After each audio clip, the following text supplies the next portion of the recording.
Mga kapatid, dumating po si Senator Chis Escudero mula sa mayorya, no? At nagpalakpakan yung mga mula sa minority bloc. So right now, mukhang yung 11 ay naging 12. At umakyat si Senator Win Gatchalian na siyang magpe-preside. Mukhang siya ang magpe-preside ngayon sa sesyon ng Senado. Okay. Ma'am, 69th session of lang the po. Senate in the first regular session of the 20th Congress is hereby called to order. Palakpakan po yung mga tao, mga kapatid, dahil mismo si Senator Win Gatchalian na po yung nag-preside ng session, mga kapatid. Amen. The Secretary will call the vote. ay, ano naman tayo? Will be on record that the Secretary to call the roll, then the Deputy Secretary for Legislation to call the roll. Si Senator Win Gatchalian po ang nag-preside ng Cayetano Pia, De La Rosa, Ejercito, Escudero, Estrada, Gatchalian, Go, Hontiveros, Lacson, Lapi, mga kapatid. Sa oras na ito, may 12 na ang minorya, mga kapatid. May 12 na. Padilla, Senator Pamilian, Soto, Senator Chis Escudero dumating mula sa mayorya at mukhang kasama na siya ng minority bloc. Villanueva, Villar Camille, Villar Mark, Zubiri, Senate President Cayetano Alan. With 12 senators, the chair declares a quorum.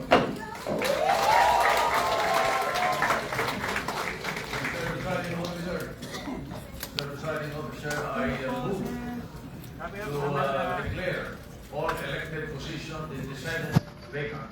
Is there any objection? Duly seconded. The motion is approved. Kapatid, binakante po, pinababakante at inaprobahan yung request ni Senator Tito Soto ay bakante ang lahat ng elected positions sa Senado. That we proceed with the election of the Senate President pro tem. Is there any objection? Hearing none, motion is carried. I hereby move and nominate Senator Sherwin Gatchalian as the Senate President pro tempore. Is there any objection? Second. Duly seconded. The motion is approved. Thank you, dear colleagues. Majority Leader.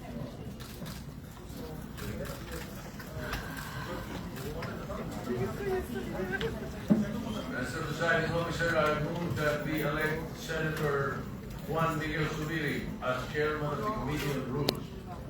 Is there any objection? Duly seconded. The motion is approved. Thank you very much, my dear colleagues. My dear colleagues, I move that we proceed with the oath-taking of the Senate President pro tempore.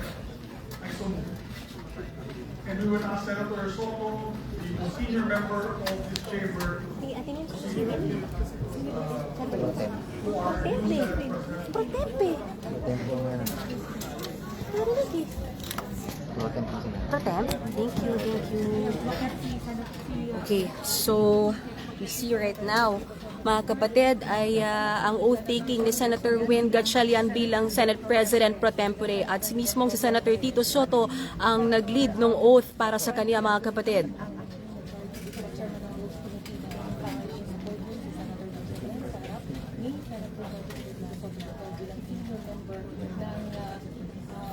Ang nakikita po ninyo, mga kapatid, ay ang oath-taking o yung panunumpa ni Senator Win Gatchalian bilang Senate President pro tempore at pinangunahan niya at ang nagpa-oath sa kanya ay si Senator Tito Soto, Senate Minority Leader Tito Soto. At right now, this minority has 12 senators dahil nga po dumating bigla si Senator Chis Escudero. Yung dating 11 ay naging 12 na sa ngayon.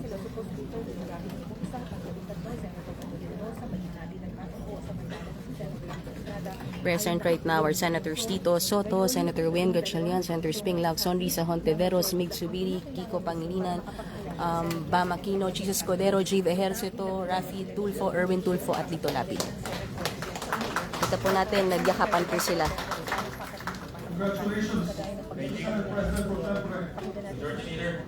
President, I move that we proceed with the election of the Senate Secretary. Is there any objection? Hearing none, motion is approved. President, I move to nominate and elect Secretary Ray Bantug Jr. to the position of Senate Secretary. Any objection? Duly seconded. The motion is approved. Mr. President, I'd like to also move to proceed with the election of the Senate Sergeant at Arms. Is there any objection? Hearing none, motion is carried. Mr. President, I move to nominate and elect Police Major General Alfredo Soto Corpus to the position of Sergeant at Arms, there being no other nomination. I so Is there any objection? Hearing none, motion is carried. Mr. President, I move that we give their oaths of office together.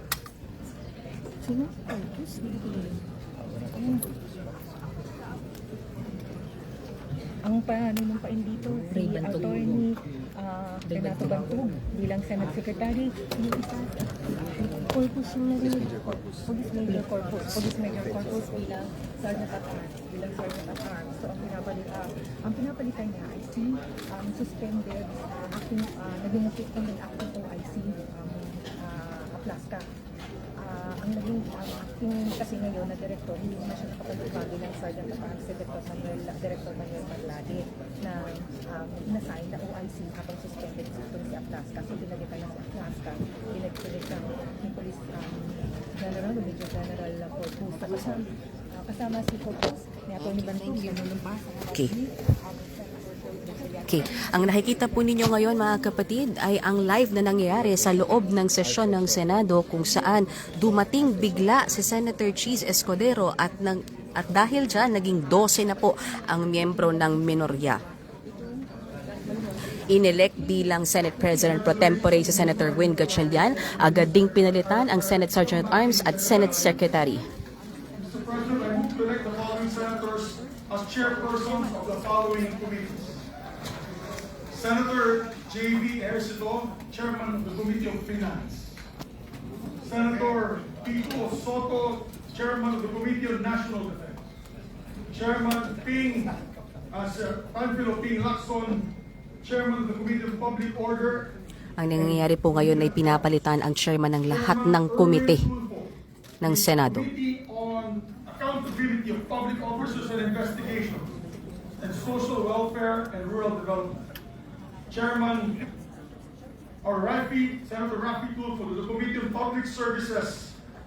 Chairman Bam Aquino to the Committee on Basic Education.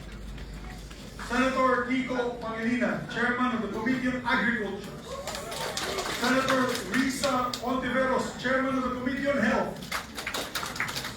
Senator Lito Lapid as Chairman of the Committee on Games and Amusements. Senator Cheese Escudero to retain his Committee on Housing, and yours truly, Senator Zubiri, as Chairman of the Committee on Foreign Relations. Is there any objection? Hearing none, the motion is adjourned. Majority Leader divides. Mr. President, I move to consider PS Resolution number 432. This is the resolution amending Rule 2 of the Rules of Procedure on Impeachment Trials to provide for the election of a presiding officer in all cases not involving the President of the Philippines. I so move. Is there any objection? Hearing none, the motion is approved. I move to adopt PS Resolution number 432. I so move. Is there any objection? Hearing none, motion is approved. Mr. President, Napabinat. we ask the Secretary to read the title of the measure for place on record. Pwede naman ito po ganun. pinaamyandan dito. Resolution amending Rule 2 of the Rules of Procedure and Impeachment Trials to provide for the election of a presiding officer in all cases not involving the President of the Philippines. Thank you, Mr. President. Mr. President, I also move to consider proposed Senate Concurrent Resolution number 10. The Secretary is directed to read only the title of the resolution without prejudice of inserting the full text.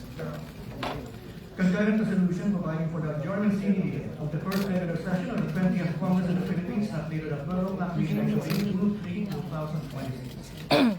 Mr. President, I move to adopt Senate Concurrent Resolution number 10. Is there any objection? Hearing none, motion is carried. Thank you, ate. Thank you. Mr. President, in conformity with the Senate concurrent resolution that we just adopted, I move that the committee of the Senate provided therein be composed of Senators J.B. Ejercito, Francis Pangilinan, and Rafi Tulfo. Is there any objection? The chair hears none. The motion is approved. Senators J.B. Ejercito, Francis Pangilinan, Rafi Tulfo, and shall compose Committee chairmanships. Committee of the Senate to inform the President of the Republic of the Philippines that the first regular session of the 20th Congress is ready to adjourn next year. Ay, yan na. Adjourn na. And just for clarity, the PS resolution we earlier, Adjourn. Mag-adjourn na? 3430. Ana, nauna ako ha. Cheese, nauna ako ha. Ayoko lang, mas makintay na. The chair would like to state Majority Leader, before we adjourn, allow me to give Adjourn. a few remarks. Before we adjourn, ladies and gentlemen, the chair would Sorry, like to patawarin mo state for the record that we are compelled to call the session to order today. After the Senate adjourned on May 26, 2026, session was scheduled to resume on Monday, June 1, 2026, and on Tuesday, June 2, 2026. But the former Senate President failed to appear in both instances. Further, Article 6, Section 16(5) of the Constitution provides that neither House shall, during sessions of Congress, adjourn for more than 3 days without the consent of the other House. The Senate has been adjourned and unable to resume session for the past 2 days, placing us on the brink of constitutional violation had we not convened today. Thus, in the absence of a duly consulted postponement and the continued absence of the former Senate President pro tempore, and members of the majority, we are compelled to call the session to order. The quorum of 12 is based on majority of 22 senators, over whom jurisdiction can be obtained by the Senate. This is in full accord with the ruling of the court in Avelino versus Cuenco, that an absolute majority of 12 out of the 23 members can constitute a constitutional majority of the Senate for quorum purposes, and with precedent, specifically the May 5, 2015 session, where the quorum was based on 17 available senators, with 7 others beyond the Senate's coercive jurisdiction. Thank you. Thank you very much for the clarity, Mr. President.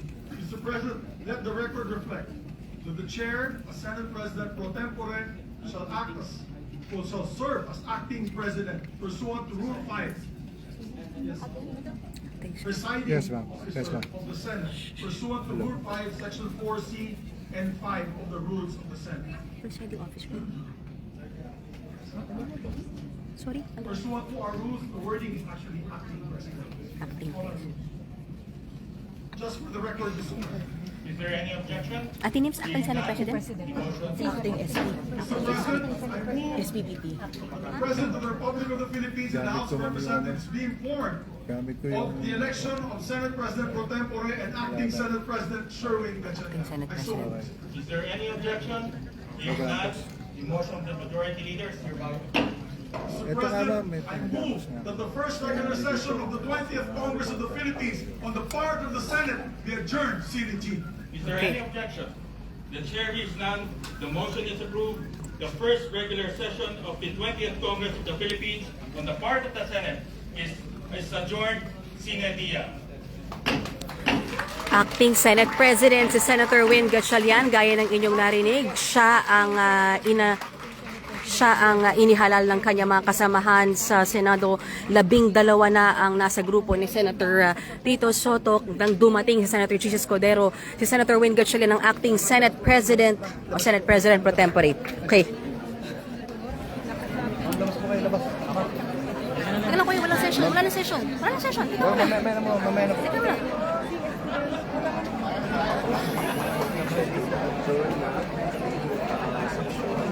Kaya nakita po ninyo, nagyayakapan sila mga kapatid at mukhang yun, magpo-pose for a picture. Sorry, ma'am.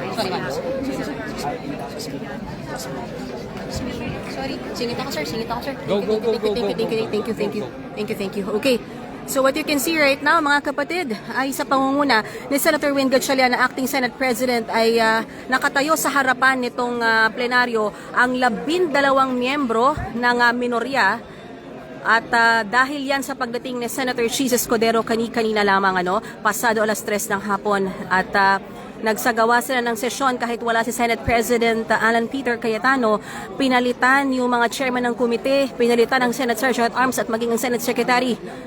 Ang sinasabi ni Acting Senate President Win Gatchalian ay ang 12 na numero nila ay mayorya ng 22 na senators. Yan ay dahil nga sa wala si Senator Bato de la Rosa at nakakulong naman ngayon si Senator Jinggoy Estrada. So far,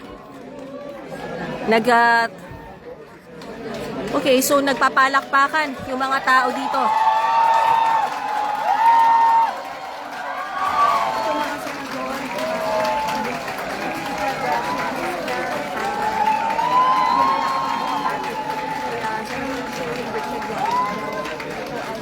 At nagyakapan yung mga senador at lumalapit sila kay Senator Win Gatchalian para batiin dahil siya nga ang acting Senate President ngayon dahil nga itinuloy nila ang sesyon kahit wala ang mayorya at wala si Senate President Alan Peter Cayetano. Okay, so I think they're proceeding to the lounge right now para makapag-usap at makapag-meeting muna sila. Okay, so yan muna ang latest mga kapatid mula dito sa Senado. Ako po si Mayan Los Baños, ang Senate correspondent po ng News 5. Again, for those who just tuned in, ay nagsesyon ng Senado kahit wala ang mayorya at kahit wala si Senate President Alan Peter Cayetano at dumating si Senator Chis Escudero bago mag 3:30, binuo niya ang 12 minorya at saka inelect si Senator Win Gatchalian as acting Senate President.